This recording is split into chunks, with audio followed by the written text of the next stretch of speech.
अस्सलाम वालेकुम। उम्मीद है आप सब ठीक हो गए। आज हमने गाड़ी में लगाने लगा हूँ ये ओरिजिनल HKS का चश्मा बर्न टेप एग्जॉस्ट। ये ओरिजिनल है, जेन्युइन HKS है। अगर आप मेरी लास्ट वीडियोस देख रहे हो तो आपको आइडिया होगा कि मैंने तकरीबन साल डेढ़ पहले लगाया था HKS का चश्मा लार्ज एग्जॉस्ट, लेकिन वो चाइनीज़ कॉपी था। अब पाकिस्तान में जितने भी एग्जॉस्ट हैं HKS को जो कहते हैं वो सारे चाइनीज़ कॉपी होते हैं, सारे डुप्लीकेट होते हैं आप कह सकते हो, लेकिन ये वाला ओरिजिनल है, जेन्युइन है। अब ये जो चाइनीज़ कॉपीज़ हैं एग्जॉस्ट की, इनमें कोई इशू नहीं होता, हर कोई ये यूज़ करता है, अच्छा टाइम लगा जाते हैं। मैंने तकरीबन खुद 8 महीने यूज़ किया था ये एग्जॉस्ट लार्ज वाला जो था, वो 8 महीने बाद टूट गया कंप्लीट। मैंने ऐसे वीडियोस बनाई थी कि लगवाया कैसे, फिर फ्यूल एवरेज पे क्या फ़र्क पड़ा और टूटा कैसे, ये आप देख सकते हो, आपको ऊपर लिंक शो हो जाएगी। अब ये वाला एग्जॉस्ट ओरिजिनल HKS का है और इसमें और चाइनीज़ HKS में लिटरली ज़मीन आसमान का फ़र्क है। पहले मैं आपको दिखाता हूँ दोनों का कंपैरिजन, जो डिफरेंस है इनमें, और फिर कराऊंगा इसको इंस्टॉल। ये मेरे पास एक पुराना लोकल HKS पड़ा हुआ है, इससे बेहतर आइडिया हो जाएगा कंपैरिजन के लिए। खैर, अब अगर आप इनके फ्रंट से देखोगे तो आपको ये एक वन पीस में शो होगा, एक बड़ा स्मूथ सा कर्व है फ्रंट से भी।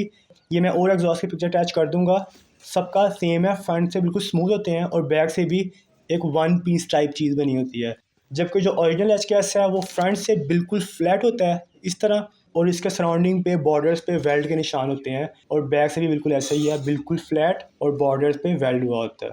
अब दूसरा काफ़ी मज़े का डिफरेंस इसकी बिल्ड क्वालिटी है। इसमें जो स्टील की शीट यूज़ हुई है वो काफ़ी थिक शीट है as compared to local HKS। मैं आपको दिखाता हूँ, शायद आपको कैमरे में देख के आइडिया हो जाए कि जो फ्रंट से आपको नज़र आ रहा होगा काफ़ी मोटी स्टील की शीट है ये।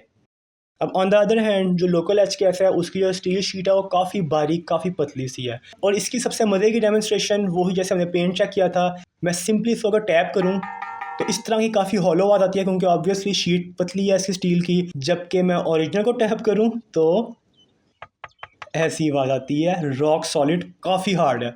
अब लास्ट बट नॉट लीस्ट ये दो डिफरेंस मेरे फेवरेट हैं, मुझे सबसे अच्छे ये लगे हैं, वो ये कि अगर आप चाइनीज़ HKS में देखोगे तो आपको जो फ्रंट जाली होती है इसकी इनर जाली, वो नज़र आएगी फ्रंट पे कहाँ वेल्ड हुई है, इसकी पोजीशनिंग नज़र आएगी आपको, जो वेल्ड मार्क्स हैं वो नज़र आएंगे टिप के भी और जाली के भी, और जाली फ्रंट पे जुड़ी हुई है, ये बड़ा ईजिली विजिबल होता है।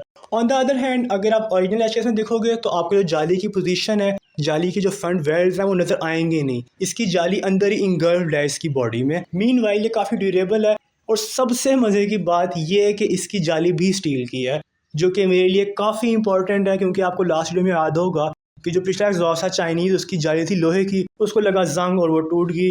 अब ये वाला बॉडी भी स्टील की है, जाली भी स्टील की है, मैं चेक कर चुका हूँ मैग्नेट से। अब इसको स्टार्ट करवाने से पहले मैं आपको लास्ट ये भी बता दूं कि जो ओरिजिनल एग्जॉस्ट होते हैं इनमें चुभने वाली आवाज़ नहीं होती, यानी कि आवाज़ में बैस होती है, आवाज़ लाउड भी होती है लेकिन चुभती नहीं है आवाज़ इनकी। मीनवाइल जब गाड़ी पार्कड हो, यानी कि RPM लो पे है, तो इसकी आवाज़ काफ़ी स्मूथ सी होगी, काफ़ी कम आवाज़ होगी, लेकिन जैसे ही आप रेस दोगे, RPM बढ़ाओगे, तो काफ़ी अच्छी आवाज़ होती है इसकी। मैं आपको आगे चल के दिखाता हूँ और करते हैं इसको इंस्टॉल। अच्छा, जो लास्ट टाइम मैंने क्लम्प यूज़ किया था मेटल का पिछले एग्जॉस्ट के लिए, वही सेम इससे भी यूज़ हो रहा है, और जो लास्ट टाइम वेल्ड थे जहाँ से इसको काटा था, सेम वहीं से कटवा रहे हैं इसे, और सिंपली जो भी रबर की सपोर्ट्स हैं उसको उतारा तो पूरा जो पुराना मफलर है वो बाहर आ जाएगा इस तरह। अब मज़े की बात ये पता चली है कि ये जो ओरिजिनल HKS का एग्जॉस्ट है ये ज़्यादा मोटा है, ज़्यादा बड़ा है उस पुराने चाइनीज़ लार्ज के मुकाबले, इवन तो ये भी लार्ज ही है, क्योंकि क्लम्प इससे बंद नहीं हो रहा, लास्ट टाइम क्लम्प बंद हो गया था, तो मेरा ख्याल है यहाँ एक बड़ा नट यूज़ होगा इसको जोड़ने के लिए। अब इसकी पोजीशनिंग मैंने कोशिश किया है कि मैं ऐसे रखवाऊँ कि मैक्सिमम ऊपर हो, क्योंकि अक्सर ऐसा होता है कि जब गाड़ी में वेट हो तो ये नीचे लगता है, कोई स्लोप आ जाए, तो मैंने मैक्सिमम इसको ऊपर रखा है कि ये बम्पर से टच भी ना हो ज़्यादा और गैप भी कम से कम हो। और एक छोटा सा पाइप का पीस लगा है, जो गाड़ी का जॉइंट आ रहा है पाइप का, उसको और इस एग्जॉस्ट को जोड़ने के लिए, और काफ़ी ज़्यादा वेल्डिंग होगी यहाँ, क्योंकि जो थिकनेस है इस एग्जॉस्ट के पाइप की, एग्जॉस्ट के इनलेट की, वो काफ़ी वाइड है, और ये जो एक्सटेंशन है जो पाइप का काफ़ी छोटा है, तो जो इसके बैक एंड और फ्रंट एंड पे अच्छा खासा मेटल पीस लगा के ये वेल्ड कर रहे हैं, ये आपको अंदर नज़र आ रहा होगा। ये मैं वो कंप्लीट होने के बाद दिखाता हूँ। ये काफ़ी ज़्यादा वेल्डिंग हुई है, इसके ऊपर मैं स्प्रे पेंट मार दूँगा ताकि जंग भी ना लगे और ये छुप भी जाए। और फाइनली इंस्टॉलेशन हो गया कंप्लीट। यहाँ एक क्लम्प लगा है सेम लास्ट टाइम की तरह, और एक पाइप का पीस लगा है जो थोड़ा सा बेंड है as compared to last time, और आगे सिंपल मैंने कुछ भी नहीं कराया, सब कुछ वैसा ही है, बस ये बैक पे मफलर रिमूव किया और ये लगाया। और लास्ट पे मैंने इसके पाइप पे ब्लैक स्प्रे पेंट कर दिया ताकि जो वेल्ड्स हैं वो छुप जाए, उनके ऊपर जंग ना लगे, क्योंकि ऑब्वियसली जो इतना बड़ा पैच था वेल्ड का उसके ऊपर कोई पेंट नहीं था। अब करते हैं इसका साउंड टेस्ट।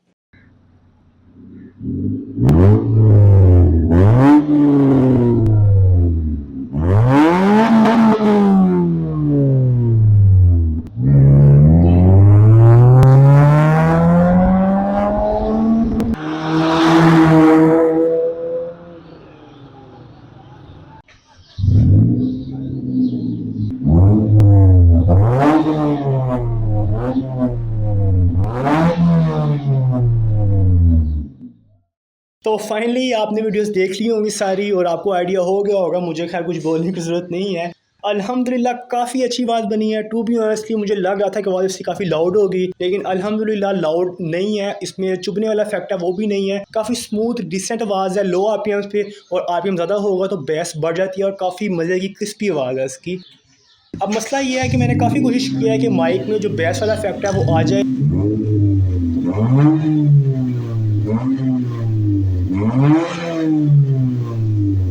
लेकिन टू बी ऑनेस्टली जो आवाज़ आपने सुनी है वो अभी भी 100% जस्टिफाई नहीं कर रही जो मुझे एक्चुअल आवाज़ फील हो रही है। तो अगर आप कभी देख लो लाइव में तो आपको आइडिया हो जाएगा। अब शायद कुछ लोगों का कंसर्न होगा कि कैसे पॉसिबल है कि HKS का ओरिजिनल एग्जॉस्ट आपको पाकिस्तान में मिल गया है। अब मुझे आइडिया है कि HKS ओरिजिनल पाकिस्तान में मिलना बहुत मुश्किल है। अगर मिलते भी हैं तो यूज़ होते हैं, बाहर से चल के आते हैं, आपको रिपेयर करवाने पड़ते हैं, यानी कि इतनी खास हालत में नहीं होते वो एग्जॉस्ट। अब सीन ये है कि ये आपके सामने है, मैंने आपको इसके वेल्ड भी दिखा दी है, इसकी बिल्ड क्वालिटी दिखा दी, इसकी इनर मैश दिखा दी, इनर मैश के वेल्ड्स दिखा दिए, और जो भी एस्पेक्ट होते हैं ओरिजिनल एग्जॉस्ट में वो सब है इसमें। और एक चीज़ मैंने मिस कर दी है, इस वीडियो में अटैच नहीं की, वो ये कि इसका वेट भी अच्छा खासा है। ऑलमोस्ट 2.7 kg इसका वेट था, 2.735 kg आई गेस। हाँ, तो अब आप इसको ओरिजिनल को या A+ कॉपी को, आपकी मर्जी है। That's it, thanks for watching, अल्लाह हाफिज़।